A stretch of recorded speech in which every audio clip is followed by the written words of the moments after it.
Voilà.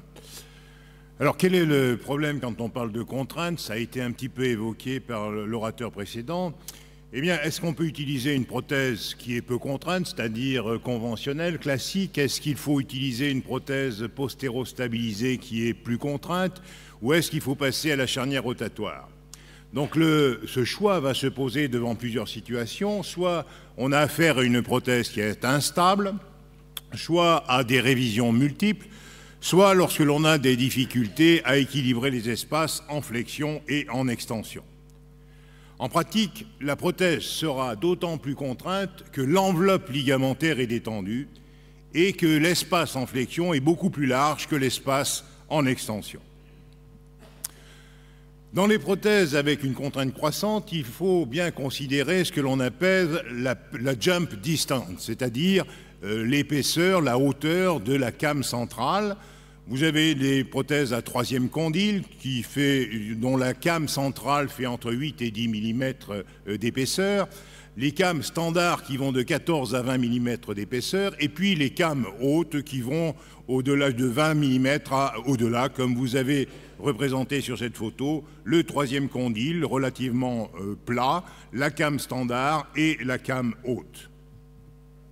Et puis vous avez la charnière rotatoire qui peut être simple et classique comme à gauche, là une ancienne prothèse qui a donné et qui donne toujours beaucoup de satisfaction, et puis des prothèses plus modernes avec des plateaux en polyéthylène un peu plus épais qui peuvent être réglés de manière différente et qui peuvent avoir une contrainte extrêmement variable jusqu'à des résections osseuses plus importantes.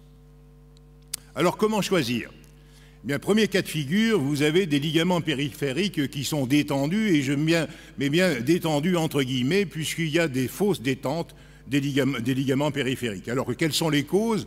Bien, soit c'est une libération importante lors de la pose de la prothèse primaire, ou alors ça peut être un enfoncement des implants qui est dû au décèlement de la prothèse, ou alors enfin une usure du polyéthylène qui peut donner cette sensation lorsqu'on examine le patient de laxité médio-latérale ou également de tiroir antéro-postérieur. Alors, lorsque vous avez un enfoncement de l'implant tibial ou une usure du polyéthylène, donc c'est une fausse laxité, et dans ce cas-là, il est toujours possible de reconstruire. Et c'est d'autant plus facile à reconstruire quand les espaces en flexion et en extension sont identiques et lorsque l'équilibre médio-latéral est symétrique. À ce moment-là, on va choisir une prothèse postéro-stabilisée de révision avec une came centrale plus ou moins haute, avec des cales fémorales, distales et postérieures, ou alors des cales tibiales, et enfin parfois un polyéthylène plus épais. Donc c'est le cas finalement le plus simple à régler.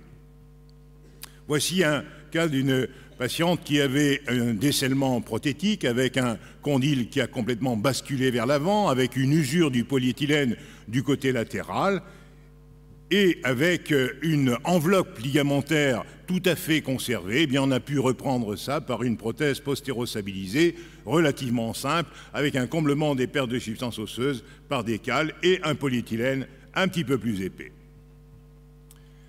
Maintenant, ça se complique quand vous avez un déséquilibre médio-latéral. Donc la situation est un petit peu plus complexe. Et dans ce cas-là, il y a plusieurs solutions. Soit vous faites un release dans la concavité, et là vous avez un risque majeur d'instabilité. Vous allez avoir également des difficultés à retrouver le bon interligne articulaire, comme on en a déjà parlé tout à l'heure. Et puis ensuite, vous avez des difficultés pour jouer avec les cales, les épaisseurs de plateau, essayer de reconstruire la flexion, l'extension, c'est pas toujours très simple. Et là, vous avez la rotule également qui peut avoir des difficultés à se recentrer. Dans ce qui me concerne, dans ces cas-là, je préfère utiliser une charnière rotatoire où on s'affranchit de l'équilibre ligamentaire périphérique, surtout si le patient est assez âgé. Maintenant, autre situation, c'est l'espace en flexion qui est plus large que l'espace en extension.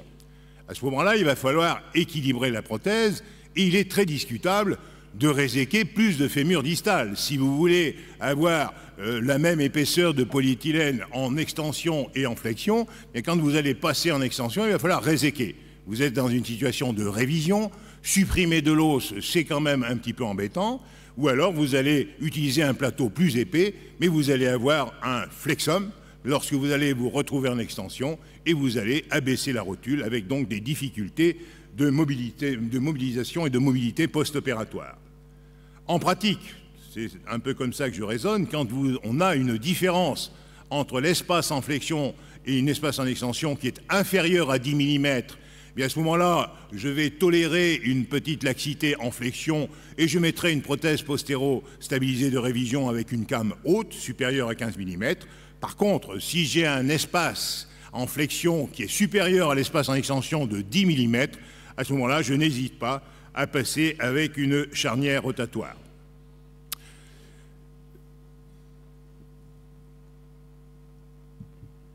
Alors, comment prévoir en préopératoire le type de prothèse? Parce que la difficulté est là, on va se lancer des interventions un petit peu difficiles.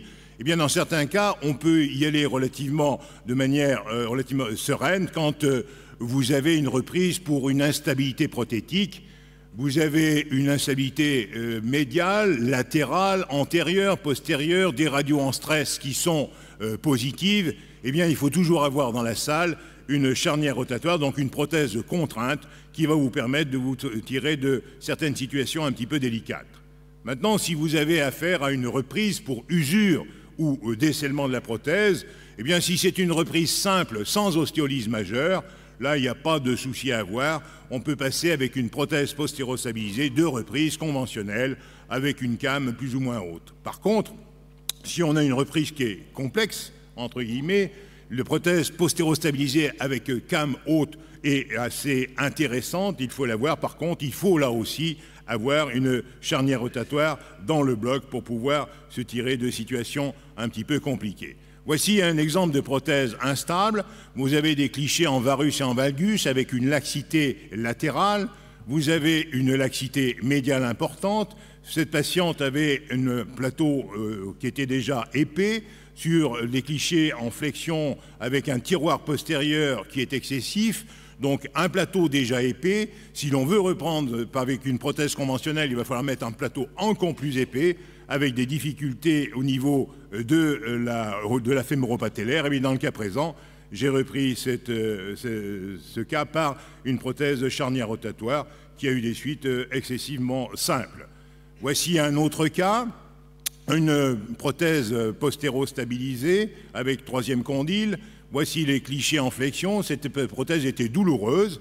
Pas de description d'instabilité particulière, mais douloureuse. Voici le cliché en flexion. Ça ressemble un petit peu à ce que vous a montré hier Michel Bonin, avec un tiroir postérieur excessif. Eh bien, cette patiente, je l'ai repris avec une prothèse de contrainte, postéro-stabilisée, avec une came haute, sans difficulté particulière, parce que l'espace en flexion n'était pas aussi important que le cas précédent.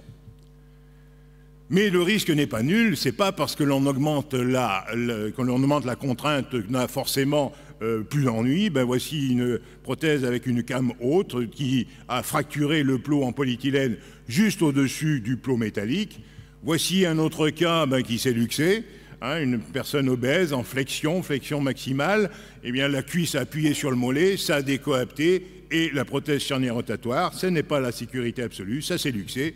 Et voici un autre cas que j'ai repris il y a quelques mois, pareil, avec une came haute, flexion, décoaptation, polyéthylène qui est sorti du plot métallique et finalement reprise chirurgicale. Donc on augmente la contrainte, mais il ne faut pas imaginer que parce qu'on a augmenté la contrainte, on a résolu tous les problèmes. Je vous remercie.